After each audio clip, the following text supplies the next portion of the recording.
Hello, welcome everyone. This is my next class regarding the correlation and rank correlation. Last time we have studied a lot of new things about the probability distribution. So in this time we start a new topic regarding the correlation. Correlation is in this session we have completed different topics like correlation, how to measure correlation, and what is a rank correlation, and what is the difference between a correlation and rank correlation. So let's start. Correlation, basically correlation is defined by its name also. Correlation means a relation where is defined by two variables.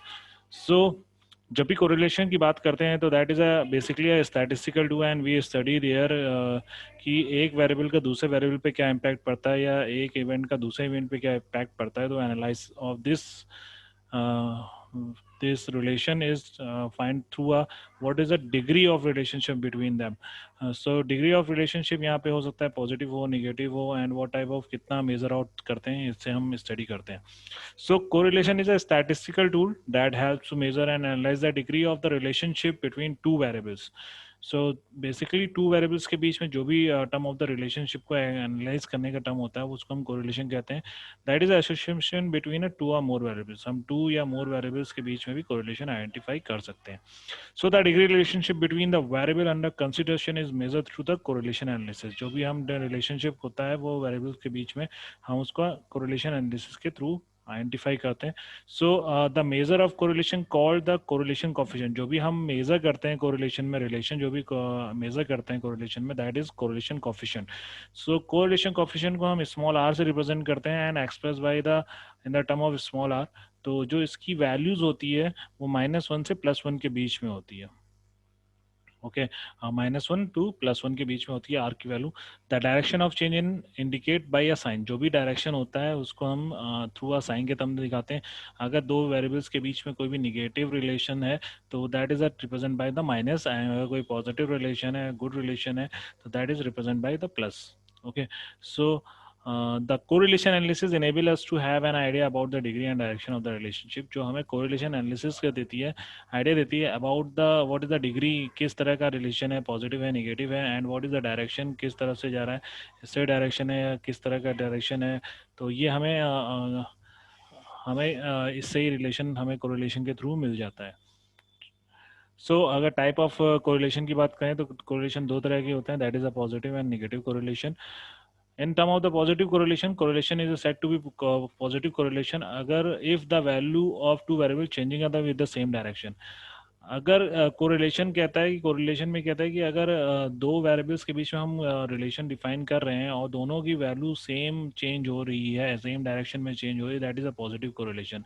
जैसे expenses हैं तो sales है, height and wait है, इन दोनों के बीच में अगर relationship दिखाएंगे तो दैट इज अ, अगर ये दोनों एक साथ चल रहे हैं, एक ही डायरेक्शन में मूव कर रहे हैं, that is a same direction move करें, that is a positive correlation. When variables जो भी वेरिएबल्स होते हैं और चेंज हो रहे हैं वो अपोजिट डायरेक्शन में चेंज हो रहा है, that is called be a negative correlation. जैसे आपका प्राइस एंड क्वांटिटी है, डिमांड है, जैसे जैसे प्राइस बढ़ता जाता है डिमांड घटती जाती है, तो that is a negative correlation. और यही आपका हाइट और वेट में भी टर्म में होता है. हाइट और वेट में जब हाइट बढ़ती है तो वेट भी बढ़ रहा होता है, तो both are the same direction, मतलब इंक्रीजिंग डायरेक्शन है, तो that is a positive correlation.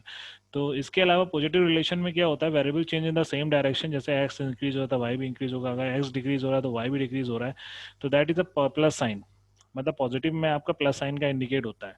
Negative relationship में क्या होता है, जब एक इंक्रीज हो रहा दूसरा डिक्रीज हो रहा है, या दूसरा एक इंक्रीज हो रहा दूसरा एक डिक्रीज हो रहा और दूसरा इंक्रीज हो रहा था, that is a different opposite direction. तो अपोजिट जब डायरेक्शन हो रहे होते हैं तो that is called be negative correlation. तो ये हमारा माइनस रिप्रेजेंट होते हैं. अगर पॉजिटिव कोरिलेशन के एग्जांपल की बात करें तो water consumption and temperature is the main positive correlation. अगर वाटर जैसे जैसे टेम्परेचर इंक्रीज होता जाता है वाटर का कंजम्पशन भी इंक्रीज होता जाता है. तो इंक्रीजिंग दोनों मैटर में दोनों चीज़ें इंक्रीजिंग हो रही है. तो जैसे अगर आप ज़्यादा स्टडी करेंगे तो ज़्यादा अच्छे नंबर मिलेंगे, that is also positive correlation. Negative correlation in the terms of alcohol consumption and driving ability. Alcohol consumption जितना ज़्यादा करेंगे, इंक्रीज करेंगे, ड्राइविंग एबिलिटी उतनी ही डाउन होती जाएगी. तो both are opposite direction, तो negative correlation. Price and quantity I mentioned last time also, so same thing there.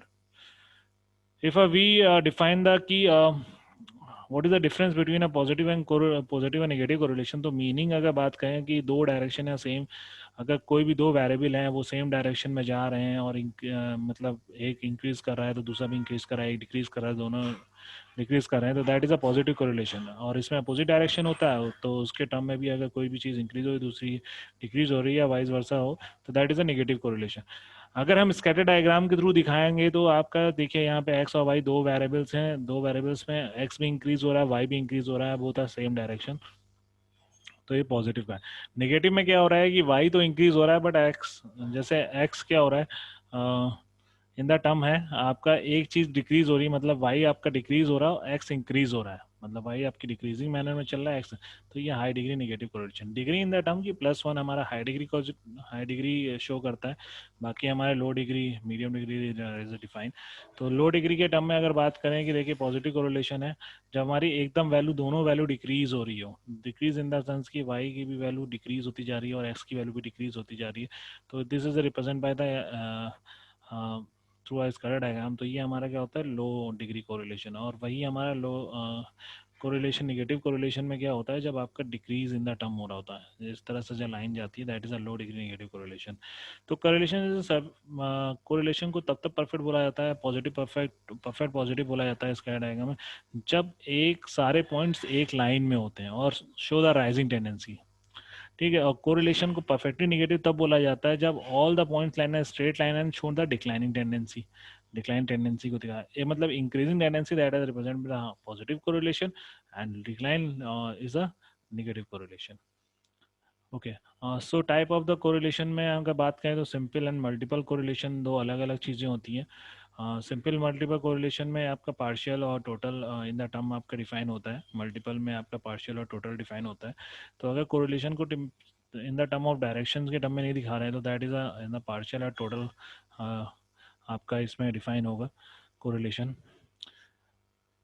Simple correlation क्या होता है अगर हम बात कर रहे हैं पार्शियल कोरिलेशन या टोटल पार्शियल कोरिलेशन की? सिंपल कोरिलेशन क्या होता है जहाँ पे सिंपल से आपका दो वेरिएबल में स्टडी करते हैं that is a very simple correlation. Multiple correlation में क्या होता है कि वहाँ पे टूज या टू से थ्री थ्री या मोर देन थ्री वेरिएबल्स की जब स्टडी करते हैं that is a multiple correlation.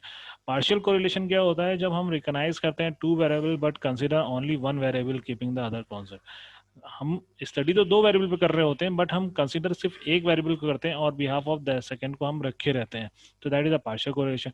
Total correlation में क्या होता है हम base all the all relative जो भी रिलेवेंट वेरिएबल हैं उन सब पे स्टडी करते हैं और आइडेंटिफाई करते हैं कि दैट इज कि वेरिएबल क्या इम्पैक्ट हो रहा है। बट क्या होता है कई सारी कंडीशन ऐसी होती हैं that is not be feasible. अगर इसका एग्जांपल अगर आप सोचें कि जैसे इंडिया में क्या होता है farming is a fully dependent on the rains, तो हम सिर्फ फार्मिंग और रेन के बिहाफ पे दो वेरिएबल के बिहाफ पे करते हैं, बट जो बीच के जो वेरिएबल्स होते हैं जैसे आपके सीड्स हुए, क्वालिटी ऑफ द सीड हुई या फर्टिलाइजर क्वालिटीज हुई, तो ये चीज़ हम इसमें क्या करते हैं नेगलेक्ट करते जाते हैं, तो that is not be feasible in the condition कि सारे वेरिएबल्स को एक साथ इम्पैक्ट को आइडेंटिफाई कर पाए, so that is normally feasible. So that is the type of the correlation behalf of the regarding of the problems, yeah, regarding of the assumptions. Second आपका क्या होता है टाइप ऑफ कोरिलेशन में दो और कोरिलेशन होते हैं in the term of linear non linear के टर्म में। लीनियर कोरिलेशन में क्या होता है said to be linear when the amount of change in one variable tends to be a constant ratio the amount of change in other. तो क्या होता है कि लीनियर प्रोग्राम में जब लीनियर मतलब है एक लाइन की टर्म में लाइन जब आप ड्रॉ कर सकें, तो जब भी ग्राफ एक वेरिएबल डिजाइन करते हैं तो हम ये देखते हैं कि आइडेंटिफाई करते हैं कि एक लाइन हमें मिल रही है कि नहीं मिल रही है। तो इसमें क्या होता है एक कांस्टेंट रेशियो बना रहता है। कांस्टेंट रेशियो का मतलब है जैसे यहाँ एग्जांपल दे रखा है 1 से 2 है, 2 से 3 है, तो एक एक का डिफरेंस चल रहा है और y में क्या है 2 2 का डिफरेंस चल रहा है, तो that is a constant ratio between the variables values of the variables. तो जब कांस्टेंट रेशियो होता है that is called be a linear correlation. जब कांस्टेंट रेशियो नहीं होता है one variable does not bear a constant ratio amount of changes in other variable, तो हमारा क्या होता है नॉन लीनियर होता है। मतलब कांस्टेंट रेशियो डेवलप ही नहीं हो पाता, अगर एक इंक्रीज कर रहा है तो दूसरा भी इंक्रीज कर रहा है या डिक्रीज कर रहा है, this is not be clarified, constant ratio नहीं बन पाता, that is a non linear correlation. Okay, correlation and causation अगर बात करें कॉजेशन की तो कॉज क्या होता है that is a effect relationship. Cause का मतलब है आप चीज़ों के पीछे कारण ढूंढ रहे हैं, कारण ढूंढ रहे हैं या कौन सा इफेक्ट आ रहा है वो चीज़ दिखा। लेकिन जो कोरिलेशन डिनोट करता है ये डिपेंड करता है इंटरडिपेंडेंसी, किस तरह की इंटरडिपेंडेंसी है कोरिलेशन में। अगर फिनोमिना में बात करी जाए, टू फिनोमिना में बात करी जाए तो हैव कॉज इफेक्ट रिलेशनशिप, जो दो फिनोमिना है should have a cause effect relationship है कि नहीं है. If such relation does not exist when two phenomena can not be correlated, जब कोई भी फिनोमिना के बीच में कोई भी रिलेशन नहीं है तो दूसरे को इफेक्ट भी नहीं करेंगे. So if two variable vary in a such a that movement in one are accompanied by movement in other, these variable are called a cause and effect. अब two variables क्या कहते हैं, जब एक variable किसी तरह से increase कर रहा है या decrease कर रहा है या move कर रहा है तो दूसरे पे क्या इफेक्ट पड़ रहा है, जिसको दूसरे पे क्या इफेक्ट हो रहा है या किस तरह की रिलेट कर रहा है उस मोमेंट के रिगार्डिंग. तो that is cause effect relationship. Causation always imply correlation but correlation does not necessary imply causation. Causation हो सकता है, कॉजेशन की वजह से कोरिलेशन हो सकता है, बट कोरिलेशन की वजह से कॉजेशन इम्प्लाई करे, it is not E possible. Effect जो एनालिसिस होती है it is not E possible, हो नहीं सकती, डज नॉट नेसेसरी इम्प्लाइज कि वो इम्प्लाई कर पाए. So number of degree of correlation हमने पढ़ाई है. Perfect correlation, high degree of correlation, moderate degree of correlation, low degree of correlation, no correlation. तो परफेक्ट कोरिलेशन वैन हम, क्योंकि जो भी कोरिलेशन की वैल्यूज होती हैं वो +1 और -1 के बीच में वैरी करती हैं, तो हमारा जो यहाँ पे जो perfect correlation in the term आएगा वो +1 या -1 की होगी. हाई डिग्री 0.99 के अराउंड की होगी, या मॉडरेट डिग्री आपकी उससे कम की value. Low degree of correlation जब आपकी वैल्यूज बिल्कुल लो पे हों, -1 हो जाए. नो कोरिलेशन जब दोनों के बीच में कोई वैल्यूज ही नहीं आए, तो दैट इज नो कोरिलेशन. तो इस तरह की हम स्टडी करते हैं. जैसे यहाँ परफेक्ट कोरिलेशन में भी हमने बात करी है, तो +1 is a perfect correlation. Perfect positive correlation या परफेक्ट नेगेटिव कोरिलेशन, यहाँ पे दो चीजें डिफाइन करती हैं. High degree of correlation is the term of the, जब वैल्यूज 0.9 के अकॉर्डिंग आती है, जैसे हम लोग मानते हैं दैट इज सपोज दैट की 0.90 आ रही है, 99 आ रही है, 98 आ रही है, that is a high degree of correlation. Moderate degree of correlation जब आपकी 7.7, 0.3, 0.7 आ रही है, 0.6 आ रही है, 0.5 आ रही है, तो that is a moderate degree. Low degree correlation में आपका -1 की वैल्यूज आ रही है, तो दैट इज अ कोफिशिएंट की वैल्यू जो -r की वैल्यू जो है वो -1 आ रही है, तो लो डिग्री कोरिलेशन. जब आपकी कोई वैल्यू ही नहीं आ रही तो दैट इज नो कोरिलेशन. तो lot of study about the correlation, कई सारे मेथड्स होते हैं about the study of correlation के, जिसमें दो method is very important, is a graphical method and algebraic method. Graphical method में आपका स्कैटर डायग्राम या कोरिलेशन ग्राफ होता है, और अलजेब्रिक मेथड में तीन अलग अलग होते हैं. कार्ल पियर्सन कोफिशिएंट होता है, रैंक कोरिलेशन होता है, कॉन्करेंट डेविएशन होता है. तो हमारे जो बेसिक स्टडी है, हमें scatter diagram, Karl Pearson coefficient method and rank correlation पे फोकस करना है. सो स्कैटर डायग्राम को स्टार्ट करते हैं. Scatter diagram is a behalf of the, अगर हम बात करें तो that is a diagrammatic solution of the correlation to identify what is the relation between an X and Y, and how to be coordinate of X is X and Y between them. So जो भी हम relation जो होता है इनके बीच में, we portrait all the relation through a graphically manner. तो हम दोनों वेरिएबल्स को in term of the graphs हम शो करते हैं एक्स वाई एंड एक्स और वाई एक्सिस के according, and identify the what is the points here, और उसके अकॉर्डिंग हम जज करते हैं कि किस तरह का हमें ग्राफ मिल रहा है, कि हमारे एक वैल्यू के इंक्रीज होने से दूसरी वैल्यू इंक्रीज हो रही है कि नहीं हो रही है, what is the manner.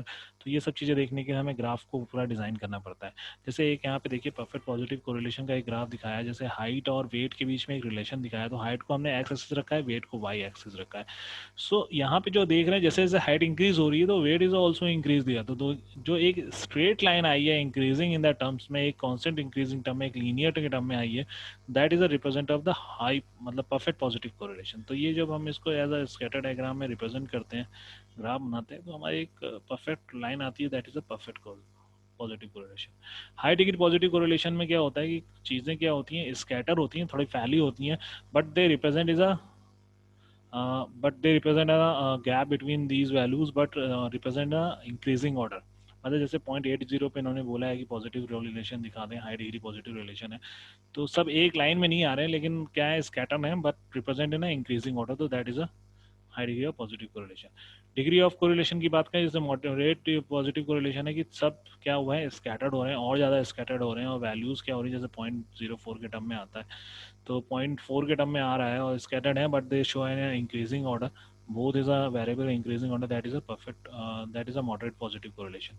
Negative correlation में क्या होता है, जब आपकी एकदम डाउन हो रही है, दोनों वैल्यूज डाउन हो रही है, जैसे यहाँ पे टीवी जो वॉचिंग है पर वीक और एग्जाम स्कोर है, अगर आप ज़्यादा टीवी देखते हैं तो ज़्यादा आप क्या, आपके स्कोर भी कम होते जाते हैं. ठीक है. जैसे जैसे आप टीवी वॉचिंग इंक्रीज कर रहे हैं तो उसकी वजह से क्या होता है कि आपके स्कोर्स में भी, आपके रिजल्ट्स में भी डाउन होता जाता है। तो एक चीज इंक्रीज कर रही है, एक चीज डाउन हो रही है। आप अपना जो टाइम वेस्ट कर रहे हैं वो टीवी पे ज्यादा वेस्ट कर रहे हैं, तो आपकी स्टडी कम हो रही है, जिसकी वजह से आपके स्कोर कम आ रहे हैं। तो that is also relation of the negative correlation, that is a perfect negative correlation होता है इसमें। एक चीज इंक्रीज, दूसरी चीज डिक्रीज, तो अपोजिट अपोजिट डायरेक्शन में मूव कर रहे हैं, that is a negative correlation. अगर हम बात करें कि मॉडरेट, तो एक्चुअली क्या हो रहा है कि इंक्रीजिंग और डिक्रीजिंग है ना अपोजिट डायरेक्शन में हो रहे हैं, but that are moderate in the sense moderate. कभी कभी आप कम देखते हैं, कभी ज़्यादा देखते हैं, तो एग्जाम स्कोर आपके इसी तरह से वजह से क्या होते हैं, मूव करते हैं, कभी बढ़ते हैं कभी कम होते हैं, but that is opposite direction. तो निगेटिव कोरिलेशन जिसकी वैल्यूज भी हम माइनस में रिप्रेजेंट करें तो -0.80 कह रहे हैं मॉडरेट निगेटिव को। वीक निगेटिव बहुत ज़्यादा स्कैटर्ड है, काफ़ी ज़्यादा स्कैटर्ड है, but show in a downfall in the term of the increasing and decreasing order. तो that is a weak negative correlation. No correlation का मतलब होता है कि पूरा स्कैटर्ड है, एक पैरेलल लाइन में आपको मिल रहे हैं। It is represented in parallel line between them the values of the x and y axis. तो जैसे आई क्यू और हाइट है, तो आई क्यू और हाइट में वैसे तो कोई रिलेशन नहीं होता, बट क्या होता है कि जैसे जैसे इंक्रीज एज होती रहती है वैसे वैसे हाइट भी इंक्रीज होती है। तो कोई ऐसा कोई रिलेशन नहीं है, that is a scattered term. Scattered है, सारे वैल्यूज स्कैटर्ड है and represent in a parallel line, तो that is a no correlation. तो आर की वैल्यू यहाँ पे जीरो ही हो जाती है। ठीक है, तो there is the different of the correlation, positive correlation, negative correlation, perfect positive correlation, high degree correlation, moderate correlation, low degree correlation, यहाँ पे सब चीज़ें डिफाइन की गई हैं इन term of. So direction of the relationship की बात करें तो पॉजिटिव जो रिलेशनशिप होता है, जब एक वैल्यू इंक्रीज होती है दूसरी वैल्यू इंक्रीज होती है, तो दैट इज अ पॉजिटिव। अगर एक वैल्यू डिक्रीज होती है दूसरी वैल्यू डिक्रीज होती है तो पॉजिटिव रिलेशनशिप।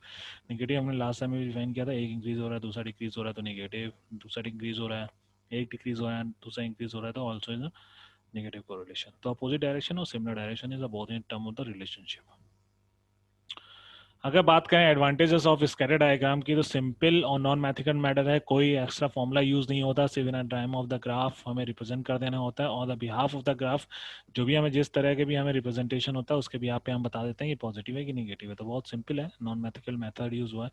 और not influence by the size of extreme item, extreme item से कोई मतलब नहीं है, इसमें बहुत ज़्यादा आइटम की वैल्यू अगर इंक्रीज हो रही है तो that is not be impact of the your graphical method, तो इसका भी इन्फ्लुएंस नहीं होता।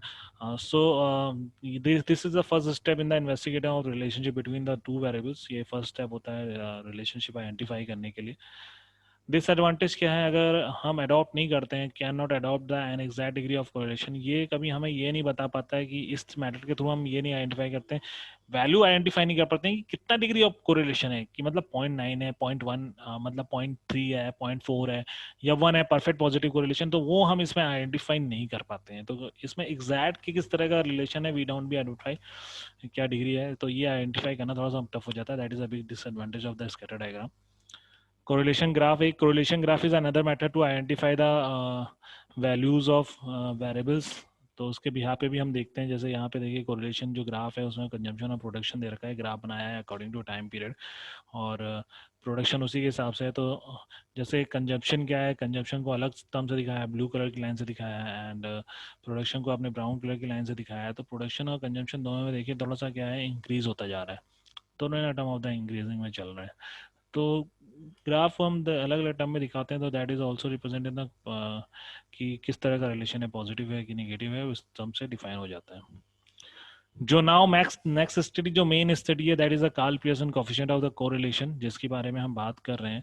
तो that is a quantitative method है and using a particular formula is there and given by the Karl Pearson, और it is the best method to identify the what is the degree of the correlation and how much both variables are correlated to each other, that given an exact value of the uh, relation between the two variables।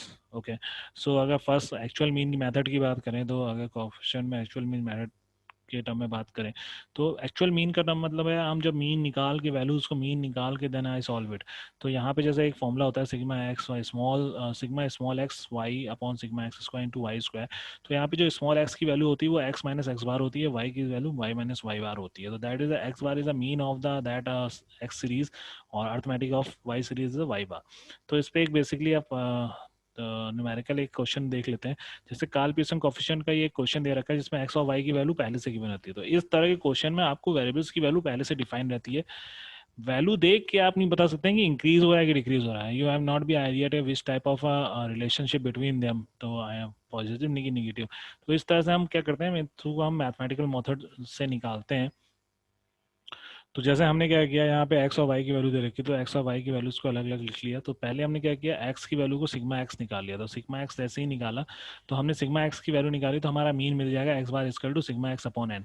तो यहाँ पे number of जो आपके observation है that is 8, और sigma x की value 832 आई, तो आपकी जो वैल्यू आ जाएगी वो 104 आ रही है. इसी तरह वाई की वैल्यू है, वाई की वैल्यू को भी हमने सिग्मा जोड़ लिया, सम कर लिया, तो that is a value of 120. तो 8 से डिवाइड किया तो हमारी वाई बार की वैल्यू मिल गई हमें 15. तो स्मॉल एक्स की वैल्यू निकाल लेते हैं, एक्स माइनस एक्स बार करके. तो 104 था, 100 को 104 से माइनस किया तो -4, -2. 104 से माइनस करते जाएंगे तो -4 -2 0 3 1 8 -1 -5. तो जो भी एक्स बार की वैल्यू हमारी 104 थी उसको माइनस किया हमने, तो माइनस में हमारी जो वैल्यू आ रही है पॉजिटिव में जो आ रही है वो हम यहाँ पे लिख देते हैं. सेम उसी तरीके से फिर एक्स का क्या करते हैं, हम स्क्वायर निकाल देते हैं, एक्स स्क्वायर निकाल देते हैं. जो स्मॉल एक्स हमने निकाला फाइंड आउट किया मीन को माइनस करने के बाद, तो उसका जैसे उसका स्क्वायर निकाले तो 4 का स्क्वायर 16 हो गया, 2 का 4, 0 का 0, 3 का 9, 1 का 1, 8 का 64, 1 का 1, 5 का 25 हो गया. जब हमने y की वैल्यू निकाली थी तो already we find the mean here, तो फाइंड जो मीन आया था वो 15 आया था. तो y माइनस वाई बार कर लेते हैं, तो स्मॉल y की वैल्यू मिल जाएगी हमें. तो 15 का 15 0, 12 का माइनस किया 15 से -3, 13 का माइनस किया 15 से -2. इसी तरह 15 से जितने माइनस किया -4 -3 4 और 11. सबसे मोस्ट इम्पोर्टेंट यहाँ था, यहाँ पे ये रहता है कि जो भी हम कैलकुलेशन कर रहे हैं उसमें हमारा जो प्लस और साइन माइनस का साइन है उसको हम कंसीडर करें. ये इसको कंसीडर करना बहुत ज़्यादा इंपॉर्टेंट हो जाता है, क्योंकि जो भी आप इक्वेशन जो सॉल्व करते हैं उस समय लोग क्या करते हैं, माइनस और प्लस की गलती कर लेते हैं. तो प्लस और माइनस को ध्यान रखना पड़ता है इसमें. ठीक है, तो स्मॉल वाई की वैल्यू निकाली, तो स्मॉल वाई की वैल्यू निकालने के बाद उसका वाई का स्क्वायर कर दिया, तो सारी वैल्यू जो होती है वो पॉजिटिव हो जाती है ना, स्क्वायर हमने लिख दिया. ठीक है. अब जो मेन होता है वो एक्स और वाई का इंटू करना होता है, स्मॉल एक्स और वाई का इंटू करना. अब यहाँ पे माइनस प्लस का बहुत ज़्यादा रहता है. जैसे -4 का इंटू 0 किया तो आपका 0 आएगा, -2 का -3 से किया तो दोनों आपके नेगेटिव हैं तो 6 आएगा, पॉजिटिव का 6. यहाँ 0 को -2 किया 0 आ गया. यहाँ 3 है, 3 4 से 12 है, लेकिन एक माइनस है तो -12 हो गया. तो इस तरह से किया, तो जो भी साइन है प्लस और माइनस के साइन है उसके भी यहाँ पे हमने क्वेश्चन सॉल्व किया, तो सिग्मा एक्स वाई -92 है. अब जो फॉर्मूला है मेन आर का, जो कॉफिशिएंट कोरिलेशन कॉफिशिएंट का जो फॉर्मूला है, R equal to sigma x y upon under root sigma x into sigma Y square. तो उसके भी यहाँ पे हम निकालते हैं, तो वैल्यू जो हमारी आ जाती है -92 अपॉन 120 इंटू 184. तो वैल्यू जो हमारी आई है वो -0.619 आई है. तो दैट इज़ अ निगेटिव को रिलेशन, जो क्योंकि वैल्यू आपकी जो आ गई वो माइनस की आ गई और दैट इज़ अ 0.6 आई है, तो हम ये कह सकते हैं कि मॉडरेट डिग्री ऑफ कोरिलेशन है, moderate degree of negative correlation है इस तरह. तो हमारा जो मेन मकसद होता है वो आर की वैल्यूज़ निकालना होता है. तो सिंपल एक्चुअल मीन के थ्रू हम बहुत ईजी वे से हम इसको निकाल सकते हैं, और सिंपल सा एक फॉर्मूला होता है जिसको हमें याद करना होता है. ओके, सो नेक्स्ट क्वेश्चन एक इसी तरह का एक क्वेश्चन और है जिसमें हमने सिंपल वैल्यू ली है. तो सेम चीज़ वही करते हैं, जैसे एक्स और वाई की वैल्यू दे रखी है तो हमने सिग्मा एक्स निकाला, सिग्मा वाई निकाला, इसके यहाँ पे हमने एक्स बार की वैल्यू निकाल ली, सिग्मा एक्स अपॉन एन कर लिया तो 28/7 हो गया, 4 आ गया. सिग्मा वाई अपॉन एन करा तो 56/7.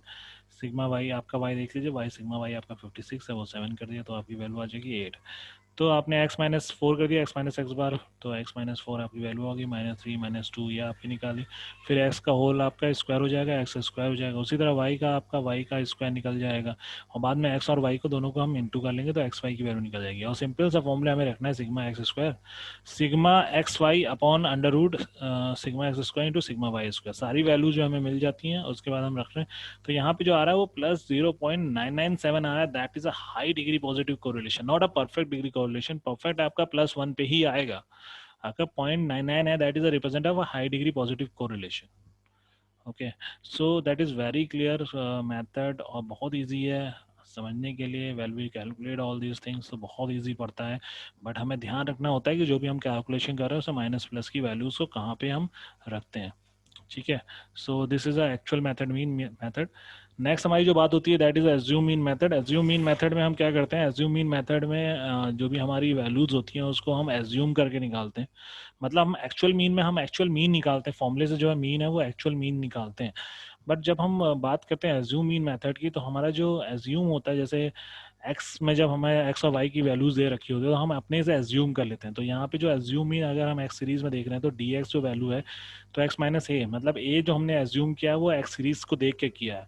और वही जब वाई में हम कोई वैल्यू एज्यूम करते हैं, तो B is assuming of the Y series, तो डी वाई वहां से निकालते हैं। तो मेन चीज इसमें ये होता है कि वहां पे एक्चुअल वैल्यू के लिए स्मॉल एक्स स्मॉल वाई निकालते थे, यहाँ पे डी एक्स और डी वाई निकालेंगे। एंड फॉर्मूला थोड़ा सा यहाँ पे टिपिकल हो जाता है, N sigma D X D Y minus sigma D X into sigma D Y upon under root sigma N dot sigma D X square minus sigma D X का whole square N dot sigma D Y square minus sigma D Y का whole square. तो that is थोड़ा सा popular compare of assume mean के typical हो जाता है, and solve करने में थोड़ा सा इशू आता है।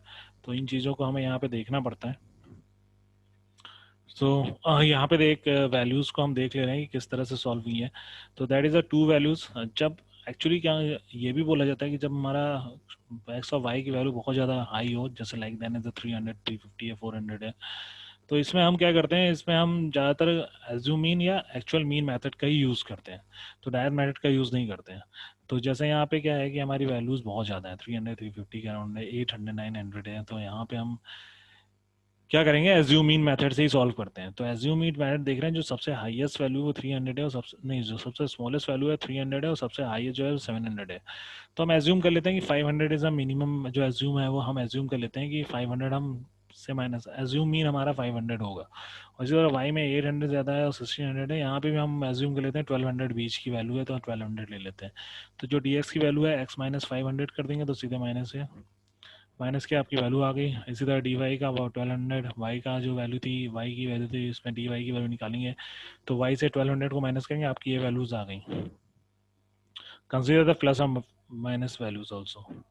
और यहाँ पे जो भी हम वैल्यू लेते हैं वो डबल जीरो के टर्म में या सिंगल जीरो के टर्म में लेते हैं, ताकि हमारा कैलकुलेशन ईजी हो जाए। इसके बाद हमें तीन चीज़ें निकालनी होती हैं, D X square, D Y square और डी एक्स डी वाई। तो डी एक्स हमारा है, डी एक्स स्क्वायर हो जाएगा, डी वाई हमें मिल चुका है, डी वाई स्क्वायर हो जाएगा। दोनों का इंटू कर देंगे डी एक्स डी वाई, तो हमें मिल जाएगा। और इनका पूरा कैलकुलेशन कैलकुलेटर से करने के बाद हमें जो वैल्यू मिलेंगी वो इस तरह से मिलेंगी। जो सबसे टिपिकल पार्ट है वो ये है कि आपकी जो वैल्यूज़ हैं वो आपके फॉर्मूले में रखना। तो फॉर्मूले को याद करना बहुत जरूरी है। N sigma D X, N यहाँ पे क्या है, नंबर ऑफ ऑब्जर्वेशन। तो नंबर ऑफ ऑब्जर्वेशन अगर आप काउंट करेंगे दैट इज़ अ 9, मतलब आप इसको काउंट करिए, दैट इज अ 9। तो एक्स और वाई में दोनों भी नंबर ऑफ ऑब्जर्वेशन जो है वो 9 है, तो 9 ही होगा। एन की वैल्यू 9 हो जाएगी, बाकी वैल्यू आपको यहाँ से मिल ही जाएंगी। जैसे N sigma D X D Y लिखा, तो sigma D X D Y का मतलब ये 3 लाख, तो 9 × 3 lakh. Sigma D X into sigma D Y, sigma D X zero है, सिग्मा डी वाई भी जीरो है, तो sigma D X D Y zero zero, क्योंकि सिग्मा डी एक्स लगा है और सिग्मा डी वाई, तो sigma D X D Y दोनों, इन दोनों में बहुत ज़्यादा डिफरेंस है। Sigma D X D Y का मतलब है ये पूरा sigma D X D Y, sigma लगने का मतलब होता है सम। तो डी एक्स डी वाई निकाला तो सम था, sigma D X D Y का मतलब है सम। ओके। और इसी में आपकी जो वैल्यू है नीचे जब देखेंगे, तो sigma D X square, sigma D x की स्क्वायर की 1,50,000।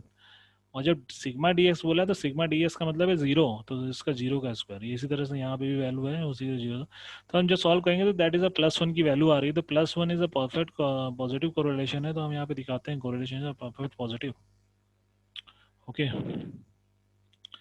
अब बात करते हैं सिंपल डायरेक्ट मेथड की, या एक्चुअल डेटा मेथड होता है, एक सिंपल सा डायरेक्ट मेथड होता है। इसमें सेम चीज़ होती है, बस डी एक्स या डी वाई की जगह हम कैपिटल एक्स और कैपिटल वाई लिखते हैं। फॉर्मूला सेम होता है, आप डी एक्स की जगह पर सिर्फ एक्स को, कैपिटल एक्स को यूज़ करिए, और डी वाई की जगह पे आप कैपिटल वाई को यूज़ करिए, तो फॉर्मूला इज़ द सेम। तो जैसे यहाँ पे देखिए हमने जो वैल्यूज़ लिखी हैं, हम देख रहे हैं वैल्यू जो हमारी हैं वो देखिए सिंपल सी हैं, 1 2 3 4 के टर्म में डायरेक्ट हैं। तो इस तरह के मेथड में हम ज़्यादातर मीन मेथड या एज्यूम मीन मेथड नहीं लगाते हैं, तो हम डायरेक्ट निकाल लेते हैं। जैसे एक्स है तो एक्स का स्क्वायर कर दिया, वाई का है तो वाई का स्क्वायर कर दिया, और दोनों का इंटू कर दिया एक्स वाई, तो हमें सब चीज़ें मिल जाती हैं, sigma X sigma Y sigma x square sigma Y square sigma x Y. Formula क्या होता है, सीधा N sigma x Y sigma X sigma Y root N sigma x square minus sigma X का होल स्क्वायर, फिर root लगता है N sigma Y square minus sigma Y का whole square. तो सब चीज़ें पहले लिख लीजिए, सिग्मा एक्स क्या है सिग्मा वाई क्या है, सब चीज़ें हो गया, तो उसको वैल्यू को पुट कर दीजिए। सिग्मा एक्स वाई की वैल्यू 270 आ रही, तो 7 × 270, ऑब्जर्वेशन 7 है आपके, 270 हो गया माइनस 28 × 56। सिग्मा एक्स और सिग्मा वाई देख रहे हैं आप, 28 56 है। इसी तरह सिग्मा एक्स स्क्वायर की वैल्यू 140 है, तो 7 to 140, और सिग्मा एक्स का होल स्क्वायर, सिग्मा एक्स का 28 का स्क्वायर, तो इसको सॉल्व कर लिया। तो यहाँ पे जो आ रहा है वो प्लस 0.997 आ रहा है, that is a high degree positive correlation. तो that is a three method we use in a Karl Pearson method. तो हम तीन तरीके से कार्ल पियर्सन मेथड निकालते हैं। कार्ल पियर्सन मेथड के थ्रू हम कोरिलेशन निकालते हैं, and that is very useful to identify what is a degree between what is a degree between of this things. तो ये डिफाइन करने के लिए हमारा होता है, ठीक है। सो इस तरह से हम कोरिलेशन निकालते हैं। जो हमारा नेक्स्ट टॉपिक होगा दैट इज वेरिएंस। वेरिएंस में हम इसको नेक्स्ट में डिफाइन करते हैं, that is also part of the correlation. तो हमें वेरिएंस निकालना होता है, वेरिएंस के थ्रू हम कोरिलेशन निकाल सकते हैं।